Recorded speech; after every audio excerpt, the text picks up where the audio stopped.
Well, it is Wednesday, and I've been out doing some puttering in the garden.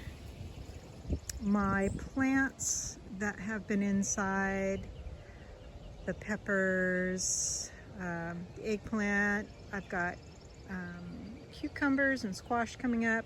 Anyway, some of them I'm getting out little by little, and I'll show you the ones I put in today. But first, here's an update on the tomatoes. They went through their, I don't know, maybe a week or so, week or two of kind of shock, transplant shock, so they didn't grow much. But looking at them today, I can definitely see they've gotten more deeply green, especially the Brandywine. You can see some of the older leaves are still a little bit yellow, but these new leaves are looking pretty good. I'll show you those on that side in a minute. But I planted some bush beans along here. They're not up yet. But I did another crop of radishes here, and then over here, and plus another crop of dill. And this is where all the cucumbers are going to go. We've got blossom buds forming on the raspberries. I think they've got more air and light in here since I carved out that pathway, which will quickly be overgrown, but that's okay. The yuzu is looking really good. Still no buds. I don't know when this tree will actually flower and potentially fruit. But that's okay. It can take its time. Lettuces I've been picking for myself and giving some away, especially with the warmer temperatures that we've been having. It's good to get them out before they bolt. I believe, because I'm not remember, I believe I put some other bush bean seeds in here in little groupings in here and in there. One of these beds is going to be eggplant. The other will be the sweet peppers. When these come out, probably, I am growing a yellow summer squash, which they get squash bugs, and a bush butternut, which I'm thinking I will put in here. And as I said before, the Tromboncino are going to go right here. I'll probably want to weed whack down this buckwheat. It's going to flower, but maybe if I kind of want it to go to flower because the pollinators like it, but it will drop seed. We've got oats. Finally, I had to keep the birds from getting it, so I have to take this this protection off soon. So those will be for my milky oats tincture. What else do I have to show you here?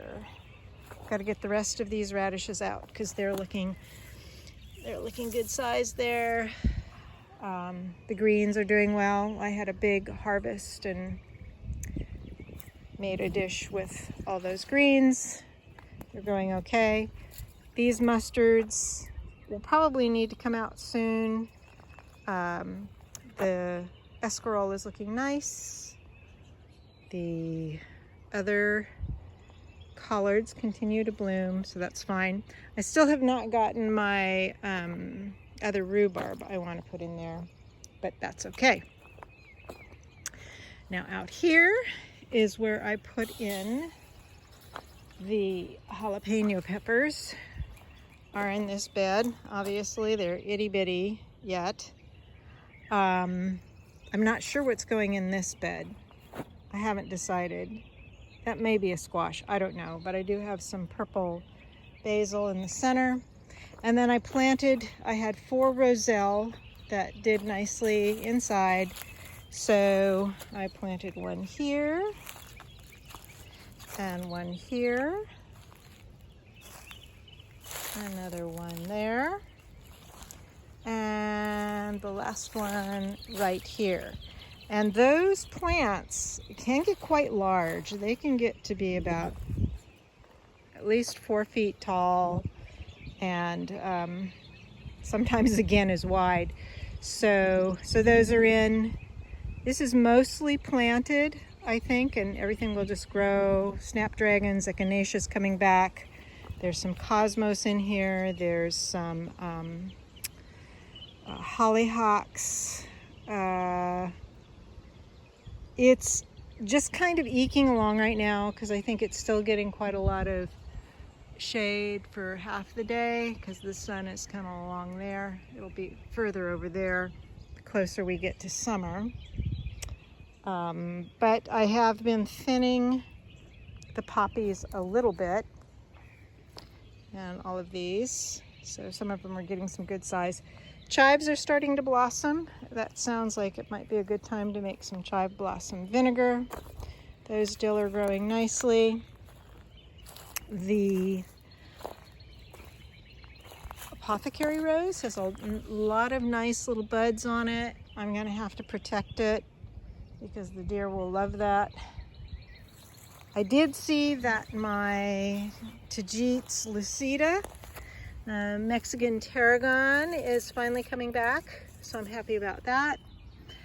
Got a few hollyhocks in here. A lot of California poppy has reseeded, which is great. I love that. And obviously the bearded irises have started to bloom.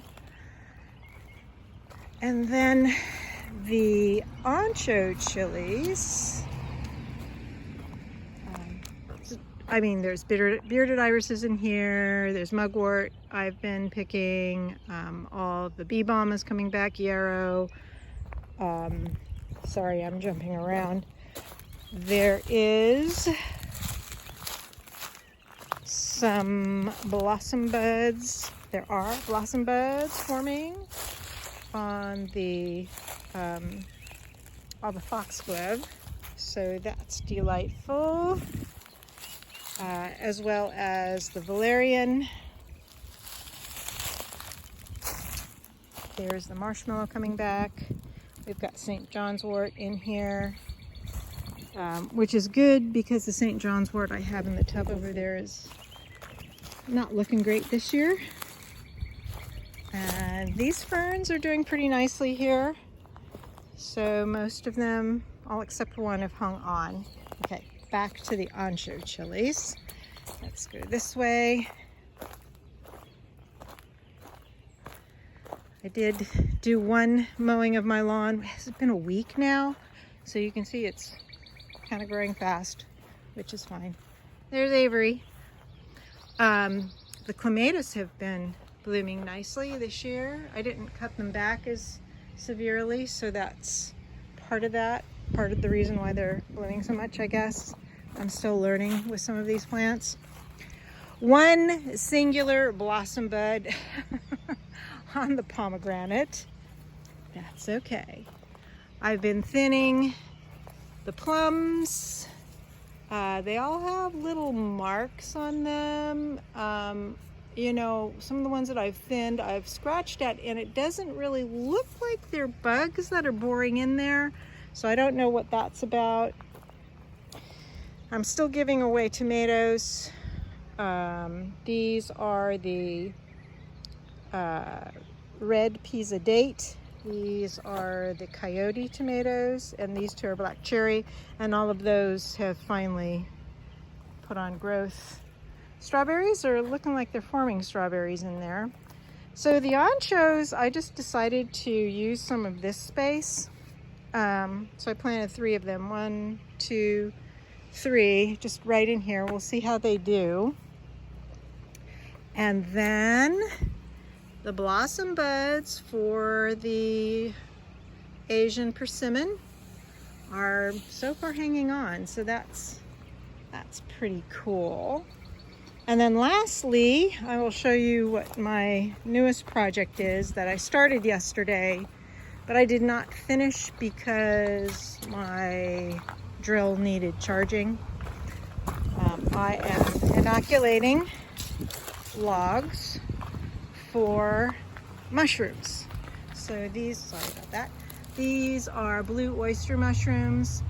So I got plug spawn, so I drill holes, pound the plug spawn in, cover it with a little coating of, well, what I've got is beeswax, any kind of food grade wax you can use, but that's what I have.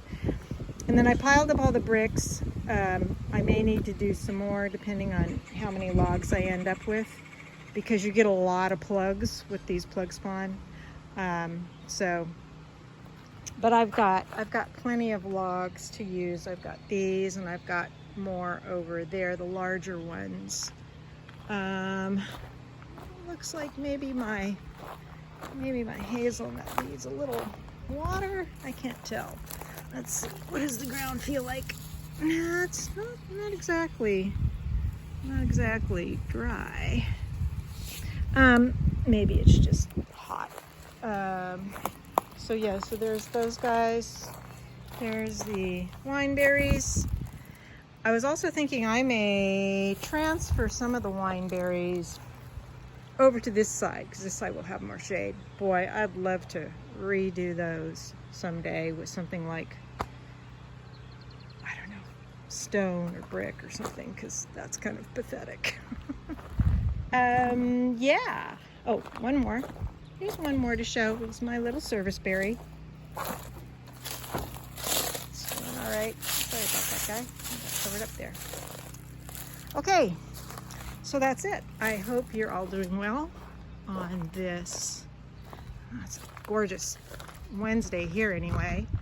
And yeah, that's it for another garden update.